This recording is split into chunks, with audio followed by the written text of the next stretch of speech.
Mark Strutt with Dan Farley, Harry Gower and Ben Rybicki up next.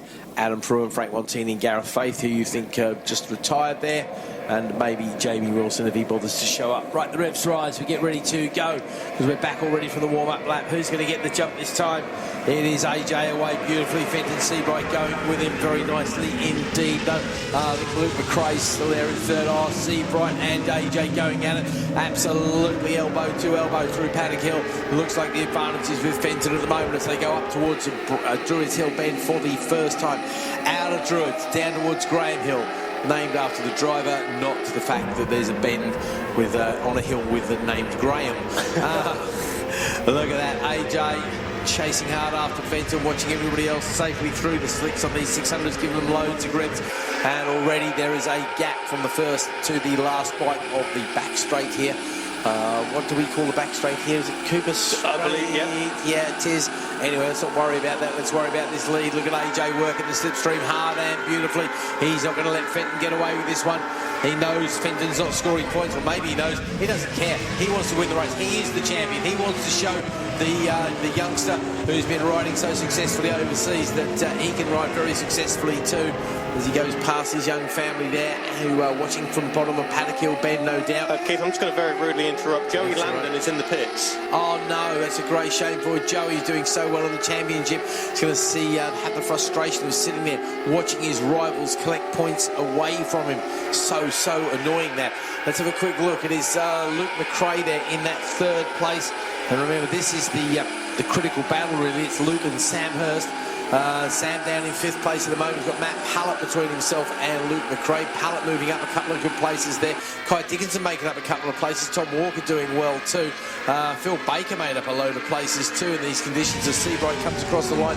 Fastest lap of 48.884. He's a tenth of a second ahead of AJ. There's McRae, Pallett, Hurst, Walsh, Dickinson, Monk. Aaron Monk, that is ahead of Jake Cordy and Elijah Everton again. They are championship positions they are battling for. Monk and Cordy only separated by 16 points coming into this meeting. Obviously, Monk managed to open that. He is the local man. His certainly work is based up at Biggin Hill there, the Flyer Spitfire company, where you actually get to drive a Spitfire, which would make a nice change. Up towards McLaren's then go the leaders, up to McLaren's Clearway section. Off of Clearways, they're going to hit Clark Curve, hopefully not literally. AJ staying to within a bike length, going for the outside pass on the leader, Fenton Seabright. He's got a fight on his hand. We know AJ will have a grin on his face too. He loves a good fight, a bit like Wainwright. He hasn't had too much competition this year. When he does get the competition, he absolutely loves it. He loved battling with Max Hardy up there at Donington. Those two had a fantastic time. It looks like he's having the same sort of experience with Fenton Seabright this time. Still good for the 25 points though. Third place. Who's that in third? Was it, mate? Sorry? Luke McRae on number 5. He's having a lonely time, isn't he? Sam Hurst is there, back in fifth on Team Valley 91. He's got Matt Pallett in front of him. Just a quick one. Number 56, Michael Mills on the Yamaha is also back down pit lane. Oh no, couple of unreliable machines there.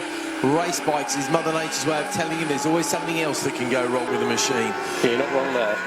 Well, we're watching AJ, fastest lap, 48.558. We're just a few critical tenths away from that lap record, that all-elusive lap record. Oh, we got fastest lap sector times for both AJ and Fenton there. Unbelievable stuff. If you put those together, you do wonder if there would be an absolute best fastest. That we could be only talking fractions of a second, because there's only 0.02 of a second between the top two of them as they come down the hill. There is so little between these two. Absolute elbow-to-elbow stuff, separated by 0.06 of a second.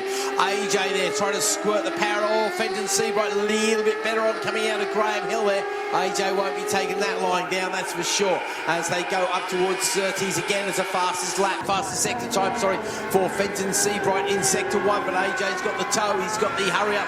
So I think it's second half of the lap. This is AJ's forte, but AJ so far has not managed to lead the race across the line. Seabright comes across the line this time. The gap goes out to 0.140, and again it's a purple for Seabright sector 1, purple for Johnson sector 2, then the 48.194. That lap record is so close. What are we looking for? A 48.041. 041. We are literally hundreds of a second away from that lap record. Have we got any back marks to worry about? Not at the moment. No. Where are we? We're 5 laps in, so we've got at least another 2 laps racing, I think, before we need to worry too much about anybody coming into play, which is fantastic stuff. Slightly different lines going to Surtees there. Sorry about the rest of the field, but Mr. McRae, you're on your own there in third. Is that battle for 4th place change at all? Because obviously that's a championship thing. Yeah, that was Sam Hurst and Matt Pallett across the line. It was half a second, and then Matt Pallett was ahead of Glenn Walsh by a 1/10 of a second. But Keith, it's a purple first sector for Fenton Seabright this time around. Again. And they've just missed out. It's 2,000ths of a second away from the fastest lap of the race. But AJ at 48.179, that is the fastest lap of the race. And Keith, just to put into perspective how hard these guys are pushing each other, it was raining an hour ago. And they're doing lap record pace laps. Well, the other thing is AJ that time just went green in sector 1, so he's upped his game in sector 1, but sector 2 he's struggling. Somebody else pulls out of the way. There's a retirement. Right on Adam cue. threw in. Okay, no harm done there through anybody there. Sector time again is Seabright, purple again.